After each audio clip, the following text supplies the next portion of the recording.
ಜೀವನ ಎಡಗೈಲಿ ಹಿಡ್ಕೊಂಡು ಮರ ಹತ್ಬೇಕಾಗ್ತಿತ್ತು. ಮನೆಯಲ್ಲಿ ಹೆಂಡ್ರು ಮಕ್ಕಳು ಇಷ್ಟೊತ್ತಿಗೆ ಇವ್ರು ಸಂಜೆಗೆ ಮನೆಗೆ ಬರ್ತಾರಂತ ಕಾಯ್ತಾ ಇರ್ತಿದ್ರು. ಒಂದು 2 ಸರಿ ಜಾರಿ ಮರದಿಂದ ಜಾರಿ ಬಂದು ನೆಲಕ್ಕೆ ಕೂತಿದ್ದು ಇದೆ ಮಾಡ್ಲೇಬೇಕು. ಹೌದು, ಮತ್ತೊಬ್ರ ಹತ್ರ ಹೇಳಿಕೆ ಬರ್ತಿರಲ್ಲ. ನಮ್ ಕಷ್ಟಕ್ಕೆ ನಾವೇ ಹೊಣೆಗಾರ ಆಗ್ಬೇಕು.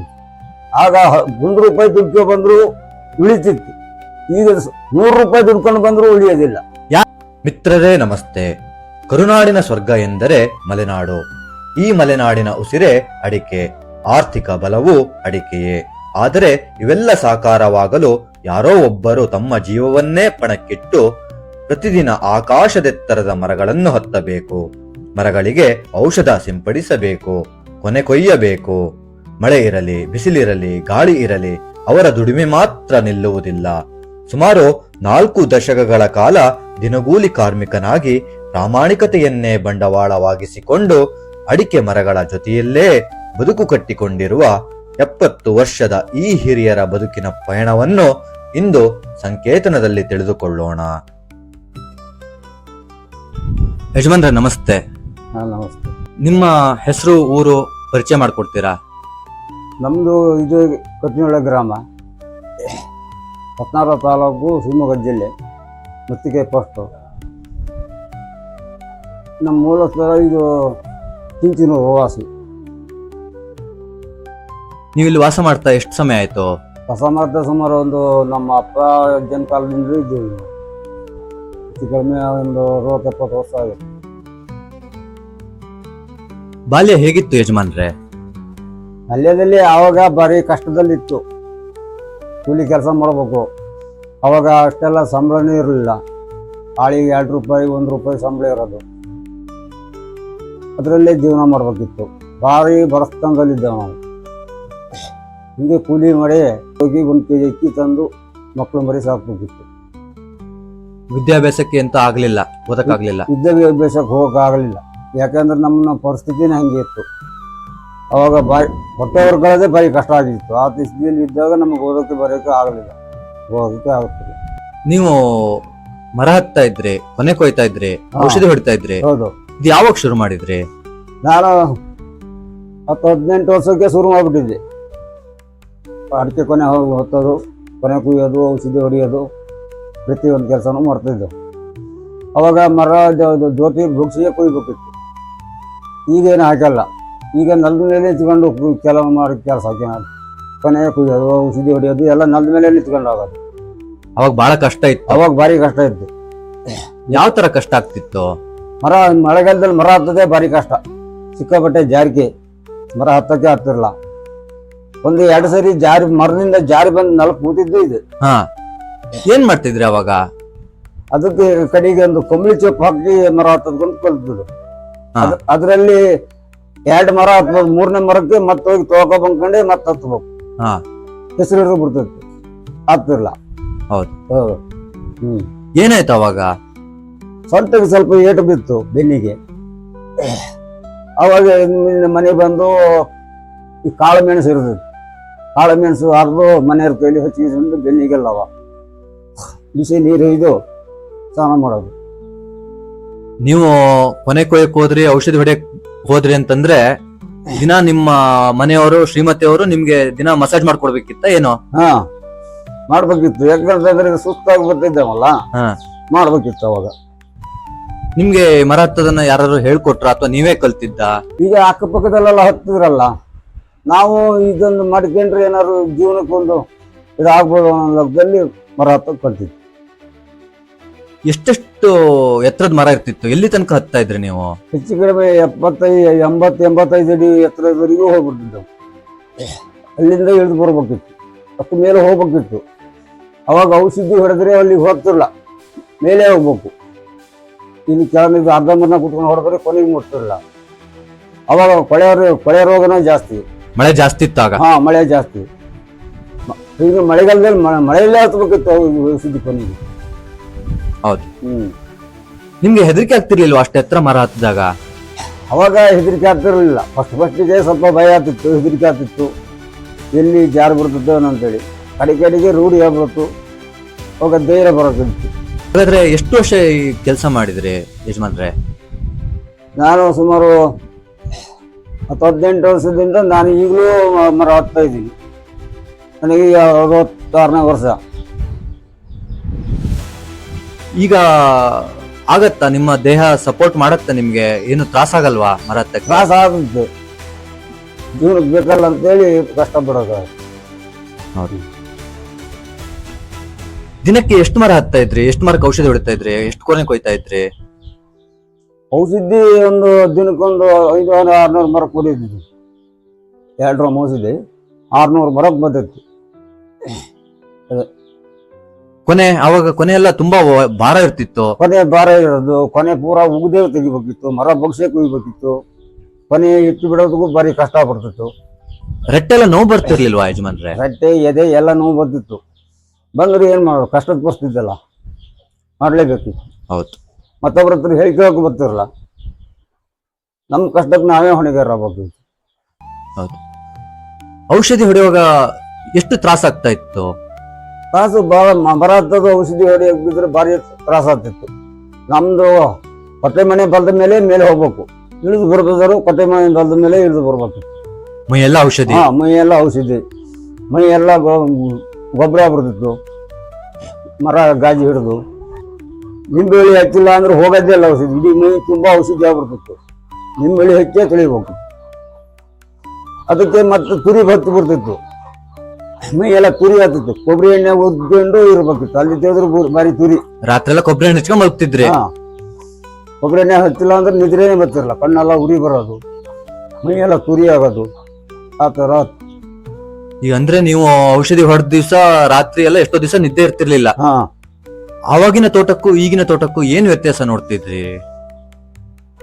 ಅವಾಗಿನ ತೋಟ ಒಳ್ಳೆ ಇದಿರೋದು. ಈಗ ಏನಾಗಿದೆ ಅಂತಂದ್ರೆ ಫಸಲು ಕಡಿಮೆ ಆಗಿದೆ, ಎಲೆ ಚಿಕ್ಕಿ ರೋಗ ಬಂದಿದೆ ತೋಟಗೆಲ್ಲವ, ಬಹಳ ರೋಗ ಬರೋಕ್ಕಾಗಿ ಕೊನೆಯ ಬರನು ಸ್ವಲ್ಪ ಕಡಿಮೆ ಆಗಿದೆ. ಮುಂಚೆನಷ್ಟು ಬರ ಕೊನೆ ಇರ್ಲಿಲ್ಲ. ಮುಂಚೆ ಒಂದು ಕೊನೆ 15-20 ಕೆಜಿ ಮೇಲ್ ಬರ್ತಿತ್ತು ಒಂದೊಂದು ಕೊನೆ, ಈಗ 5-6 ಕೆಜಿ. ನಿಮ್ ಪ್ರಕಾರ ಯಾಕೆ ಇಷ್ಟು ಕಮ್ಮಿ ಆಗಿರ್ಬೋದು? ಏನಕ್ಕೆ ಅಂದ್ರೆ ಈಗಿನ ಕೃಷಿ ಹಂಗೆ ಇದೆ. ಅವಾಗ ಮುಂಚೆ ಜಾನುವಾರು ಇರೋದು, ಪ್ರತಿ ಮನೆಯಲ್ಲೂ ಎಮ್ಮೆ ಕೋಣ ಜಾನುವಾರಲ್ಲಿ ಇರೋದು. ಈಗ ಏನ್ ಮಾಡಿದ್ದಾರೆ, ಎಲ್ಲ ಸಾವಯವ ಔಷಧಿ ಗೊಬ್ಬರ ಅಂತೇಳಿ ಅದಕ್ಕೆ ಹಾಕಿ ಹಿಡಿದು ಈಗ ಎಲೆ ಚಿಕ್ಕಿ ರೋಗ ಬರೋದು. ಹಂಗಾಗಿ ಈಗ ಫಸ್ಟ್ ಕಡಿಮೆ ಆಗ್ಬಿಟ್ಟೈತಿ ಈಗ. ಆಗ ನಿಮ್ಗೆ ತೋಟ ನೋಡ್ತಿದ್ರೇನೆ ಖುಷಿ ಆಗೋದು? ಹಾ, ತೋಟ ನೋಡಿದ್ರೆ ಖುಷಿ ಆಗೋದು, ಎಲ್ಲ ಹಸಿರು ಕಾಣಿಸ್ತಿತ್ತು.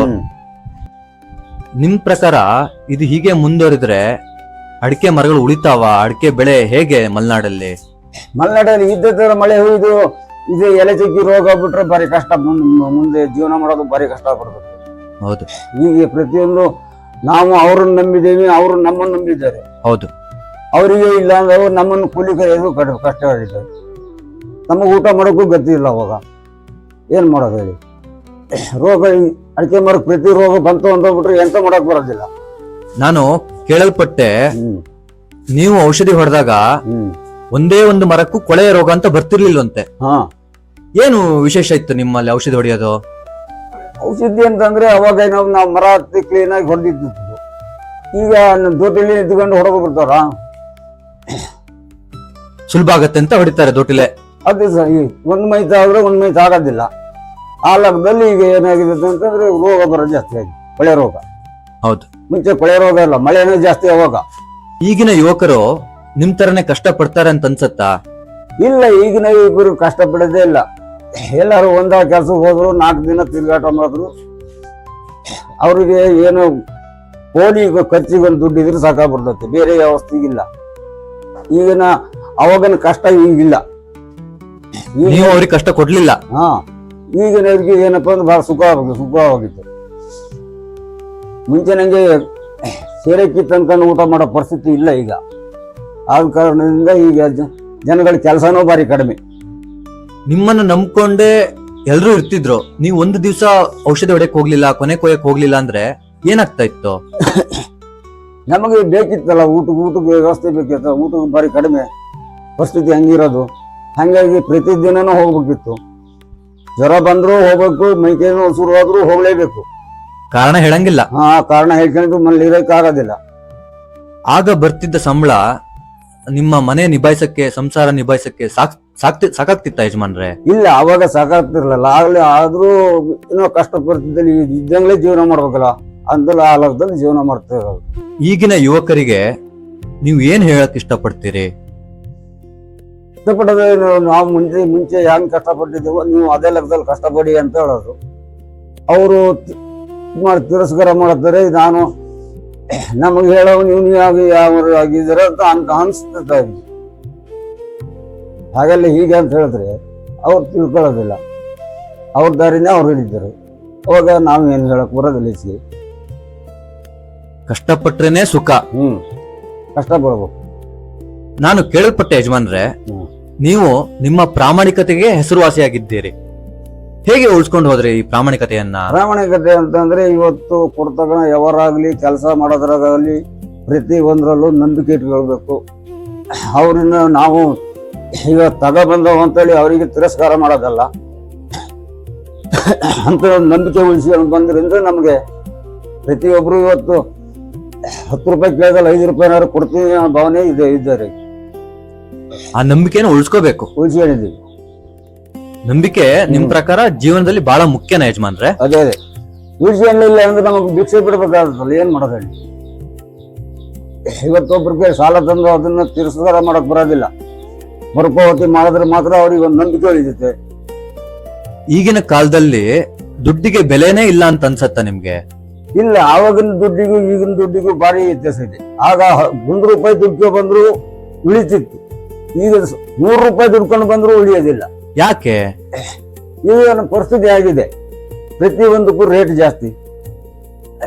ಅವಾಗ 5 ಪೈಸೆ 10 ಪೈಸೆ ಸಾಮಾನು ಸಿಗ್ತಿತ್ತು. ಈಗ ಹಾಗೆಲ್ಲ 50-100 ರೂಪಾಯಿ ಕೊಡ್ಬೇಕು. ದಿನಕ್ಕೆ 600-700 ರೂಪಾಯಿ ಸಂಪಾದನೆ ಮಾಡಿದ್ರು ಕೂಡ ಇವತ್ತೊಂದು ಸಂಸಾರದಲ್ಲಿ ಜೀವನ ಮಾಡೋದು ಭಾರಿ ಕಷ್ಟ ಆಗಿರೋದು. ಹೌದು. ಸರ್ಕಾರ ನಿಮ್ಗೆ ಏನಾದ್ರು ಸೌಕರ್ಯಗಳು, ಸವಲತ್ತುಗಳು ಏನಾದ್ರು ಕೊಟ್ಟಿದಾವ? ಸರ್ಕಾರ ಸವಲತ್ತುಗಳು ಯಾವುದೋ ಒಂದು ಮನೆ ಕೊಟ್ಟಿದ್ದೆ. ಈಗ ತಿಂಗಳ ಒಂದು 10 ಕೆಜಿ ಅಕ್ಕಿ ಕೊಡ್ಬೇಕು ಹಾಳಿಗೆ. ಅದೇ ಸೌಲಭ್ಯ, ಮತ್ತೆ ಯಾವ ಸೌಲಭ್ಯನೂ ಸಿಕ್ಕಿದ್ದಿಲ್ಲ. ಇಷ್ಟೆಲ್ಲ ನೋವು ಅನುಭವಿಸಿದ್ರಿ, ಯಾವತ್ತಾದ್ರೂ ಈ ಕೆಲಸ ಸಾಕಪ್ಪ ಬಿಟ್ಬಿಡೋಣ ಅಂತ ಅನ್ಸಿತ್ತಾ? ಬಿಟ್ಬಿಡೋಣ, ಈ ಕೆಲಸ ಬೇಡ ಅನ್ಸೋದು ಹೌದು. ನಮಗೆ ಬಿಟ್ಟರೆ ಒಂದು ನನಗೆ ಮನೆಯಲ್ಲಿ ಸಂಸಾರಕ್ಕೆ ಹೊಟ್ಟೆಗೆ ಊಟ ಇಲ್ಲಲ್ಲ. ಸಾಕು ಅಂದ್ರೂ ಹೋಗ್ಬೇಕು, ಸಾಕಾಗ್ದಿತ್ತು ಹೋದ್ರೂ ಹೋಗ್ಬೇಕು. ಏನು ಮಾಡಂಗಿಲ್ಲ. ಆ ಪರಿಸ್ಥಿತಿ ಹಂಗಿತ್ತು ಅವಾಗ. ಬೇರೆ ದಾರಿನೇ ಇರ್ಲಿಲ್ಲ. ನಮಗೆ ಏನಾಗಿದೆ, ಜಮೀನ್ ಮನೆ ಯಾವುದೂ ಇಲ್ಲ. ಕೂಲಿ ಮಾಡೇ ಊಟ ಮಾಡ್ಬೇಕಿತ್ತು. ಈಗ ನೀವು ಜಮೀನ್ ಏನಾದ್ರು ಮಾಡ್ಕೊಂಡಿದ್ದೀರಾ ಯಜಮಾನ್ರೆ? ಜಮೀನು ಏನಿಲ್ಲ, ಒಂದ್ ಸ್ವಲ್ಪ ಒಂದು 50 ಮರ ಅಡಿಕೆ ಮರ ಇದೆ. ಮಳೆಗಾಲದಲ್ಲಿ ಜೋರ ಗಾಳಿ ಬೀಸ್ತಾ ಇತ್ತು. ಆಗ ಮರ ಮುರ್ಕೊಂಡು ಬಿದ್ದಿದ್ದು ಆ ತರದ್ ಏನಾದ್ರು ಉದಾಹರಣೆಗಳಿದೆಯಾ? ನಾವು ಮರ ಬಿದ್ದಾಗ ಆ ಕೆಲಸ ನಮ್ಗೆ ಆಗಲ್ಲ. ದೇವ್ರ ದಯದಿಂದವ ಅಂಥದ್ದೊಂದು ಆಗಲ್ಲ. ಕೆಲವೆಲ್ಲ ಬಿದ್ದಿದ್ದಾರೆ, ಮರನಕ್ಕೆ ಬಿದ್ದಿದ್ದಾರೆ. ಕೊನೆ ಕುಯ್ಬೇಕಿದ್ರೆ, ಔಷಧಿ ಹೊಡಿಬೇಕಿದ್ರೆ ಜಾರಿ ಬಿದ್ದಿದ್ದಿದೆ. ಮರದ ಕೆಳಗೆ ಬಿದ್ದವರು ಇದೆ. ನಮಗೆ ದೇಹದಿಂದ ಅದೊಂದು ಆಗಲ್ಲ. ಜೀವದ ಪ್ರಾಣದ ಆಸೆ ತೊರೆದು ಮಾಡ್ತಕ್ಕಂಥ ಕೆಲ್ಸ. ಹೌದಪ್ಪ. ಈಗ ಜೀವನದೊಂದು ಅಡಿಕೆ ಕೊನೆ ಹೊತ್ತು ಮರ ಹತ್ತಿ ಕೊನೆ ಕುಯ್ಬೇಕಿದ್ರೆ ಜೀವನ ಎಡಗೈಲಿ ಹಿಡ್ಕೊಂಡು ಮರ ಹತ್ಬೇಕಾಗ್ತಿತ್ತು. ಮನೆಯಲ್ಲಿ ಹೆಂಡ್ರು ಮಕ್ಕಳು ಇಷ್ಟೊತ್ತಿಗೆ ಇವ್ರು ಸಂಜೆಗೆ ಮನೆಗೆ ಬರ್ತಾರಂತ ಕಾಯ್ತಾ ಇರ್ತಿದ್ರು. ಆ ಪರಿಸ್ಥಿತಿ ಜೀವನ ಮಾಡ್ಕೊಂಡು ಬರ್ಬೇಕಿತ್ತು. ಹೌದು. ಯಾರಾದ್ರೂ ನಿಮ್ಮ ಕೆಲ್ಸ ನೋಡಿ ಆಶ್ಚರ್ಯ ಪಟ್ಟಿದ್ರಾ, ಖುಷಿ ಪಟ್ಟಿದ್ರಾ, ಹೆಮ್ಮೆ ಪಟ್ಟಿದ್ರಾ? ಖುಷಿ ಪಟ್ಟಿದ್ರು. ನಮಗೆ ಇಲ್ಲಿ ಕಷ್ಟ ಮಾಡೋದು ನೋಡಿ ಅಡ್ಡಿಲ್ಲ, ಇವ್ ಕೆಲ್ಸಕ್ಕೆಂತ ಒಳ್ಳೆ ಮನುಷ್ಯ ಅಂತೇಳಿ ಕೆಲಸ ಮಾಡಿದ್ರ ಮೇಲೂ ನಾವು ಇವತ್ತು ಬೇಡ ಅನ್ಸ್ಕೊಂಡಿಲ್ಲ. ಬೇಕು ಇನ್ನೊಂದ್ಸರಿ ಬರ್ಲಿ ಅನ್ನೋ ಕೆಲಸ ಮಾಡ್ಕೊಂಡು ಬಂದಿದ್ದೆ. ಬಿಟ್ರೆ ಬೇಡ ಇವತ್ತು ಅಂತ ಹೇಳಿ ಆ ಪರಿಸ್ಥಿತಿ ಮಾಡ್ಕೊಂಡಿಲ್ಲ. ಈ ಕೆಲಸದಲ್ಲಿ ಎಷ್ಟು ಎಚ್ಚರಿಕೆ ಬೇಕು ಯಜಮಾನ್ರೆ? ಇದು ಬಹಳ ಜಾಗೃತಿ ಬೇಕು, ಎಚ್ಚರಿಕೆನೇ ಬೇಕಾಗುತ್ತೆ. ಯಾಕಂದ್ರೆ ಮರ ಹತ್ತೋದು ಕೊನೆ ಕುಯ್ಯೋದು ಅನ್ನೋದು ಭಾರಿ ಕಷ್ಟ. ಆದ್ರಿಂದ ಭಾರಿ ಜಾಗೃತಿಯಿಂದ ಕೆಲಸ ಮಾಡ್ಬೇಕಾಗುತ್ತೆ. ಈಗ ದೋಟಿ ಬಂದಿದೆ, ನಾನಾ ತರ ಮಷಿನ್ಗಳು ಬಂದಿದೆ. ಅದು ಎಷ್ಟು ಸೂಕ್ತ? ಏನು ತೊಂದರೆ ಆಗಲ್ವಾ ಮರಗಳಿಗೆ? ಮರಕ್ಕೆ ಅದು ಭಾರಿ ಒಂದು ಚೂರು ಹೆಚ್ಚು ಕಡಿಮೆ ಆದ್ರೂ ಹಿಂಗಾರ ಹೋಗ್ಬಿಡ್ತತೆ. ಅಡಿಕೆ ಕೊನೆಗೆ ಹಿಂಗಾರ ಹೋಗೋದು ಬೇರೆ, ಮತ್ತೆ ಹೊರದು ಬಿಡ್ತೈತೆ ಕತ್ತಿ ಮೋಸದಿಂದವ. ಆವಾಗಿನ ಕೊನೆ ದೋಟಿ ಕೊನೆ ಕುಯ್ಬೇಕಿದ್ರೆ ಏನು ಸಮಸ್ಯೆ ಇರಲ್ಲ, ಪೆಟ್ಟಾಗ್ತಿರ್ಲಿಲ್ಲ. ಪೆಟ್ಟಾಗ್ತಿರ್ಲಿಲ್ಲ, ಬಗ್ಗಿ ಮರ ಬಗ್ಸಿ ಕುಯ್ತಿತ್ತು. ದೋಟಿಲಿ ಎಳೆದ್ರು ಕೂಡ ಮರಕ್ಕೆ ಏನು ಸಮಸ್ಯೆ ಆಗ್ತಿರಲ್ಲ. ನೀವು ಮರದಿಂದ ಮರಕ್ಕೆ ದಾಟ್ತಿದ್ರಾ? ಹಾ, ಮರದಿಂದ ಮರಕ್ಕೆ ದಾಟ್ಕೊಂಡು ಹೋಗ್ಬಿಡ್ತೀವಿ. ಕೆಳಗ್ ನೋಡ್ತಿದ್ರ ಅವಾಗ ಇಷ್ಟು ಎತ್ತರದಲ್ಲಿದ್ದೀನಿ, ಹೆದರಿಕೆ ಆಗ್ತಿತ್ತಾ? ಇಲ್ಲ, ಹೆದರಿಕೆ ಆಗೋದಿಲ್ಲ, ನಮ್ಗೆ ಅದು ರೂಢಿ ಆಗ್ಬಿಟ್ಟಿದ್ದಲ್ಲ. ಹಾ. ಮರದಿಂದ ಮರಕ್ಕೆ ದಾಟಿ ಹೋಗಿ ನಾವು ಹೊಲ್ ಕುತ್ಕೊಂಡು ಕೊನೆ ಕುಯ್ದು ಅವಾಗ ನೇಣಾಗಿ ಬಿಡ್ಬೇಕಿತ್ತು. ಹಾ. ಈಗ ಪಾಟ್ ಹೊಡೆಯೋದಿತ್ತೆ. ಹೌದು. ಹಾ, ಎಷ್ಟು ದೊಡ್ಡ ಕೊನೆ ಆದ್ರೂ ನೇಣಾಗೆ ಬಿಡ್ಬೇಕಿತ್ತು. ಆ ನೇಣ್ ಹಿಡಿಯೋದು ಸ್ವಲ್ಪನಾದ್ರೂ ವ್ಯತ್ಯಾಸ ಆದ್ರೆ ನಿಮ್ಗೆ ಏನಾದ್ರೂ ಪೆಟ್ಟಾಗ್ತಿತ್ತಾ? ಹಾ, ಸ್ವಲ್ಪ ವ್ಯತ್ಯಾಸ ಆದ್ರೂ ನಮಗ್ ಸ್ವಲ್ಪ ಸೊಂಟಕ್ಕೆ ಪೆಟ್ಟು ಬಿದ್ಬಿಡ್ತದೆ. ಅವರಿಗೂ ಹಿಡಿಯೋದು ಬಾರಿ ಕಷ್ಟ ಆಗ್ಬಿಡ್ತಿತ್ತು. ಮಯತ್ತಿಲ್ಲ ಅಂದ್ಬಿಟ್ರೆ ಅವ್ರನ್ನ ಹೇಳ್ಕೊಂಡ್ ಬಂದ್ಬಿಡ್ತೈತೆ ಕೊನೆ. ಹಾ, ಅವ್ರಿಗೆ ಎಷ್ಟೋ ಸರಿ ಬಿದ್ದಿದ್ದೇ ಇದೆ ಹಿಡಿಯೋದು. ಹೌದು. ಹ್ಮ್. ನಿಮ್ಮ ತ್ಯಾಗಕ್ಕೆ, ಹ್ಮ್. ಸಾಹಸಕ್ಕೆ ಒಂದು ನಮ್ಮ ಕಡೆಯಿಂದ ಒಂದು ಸಣ್ಣ ಗೌರವ ಸಮರ್ಪಣೆ. ಹೌದು. ಈ ಕೆಲ್ಸನ ಹ್ಮ್. ಎಷ್ಟೇ 1000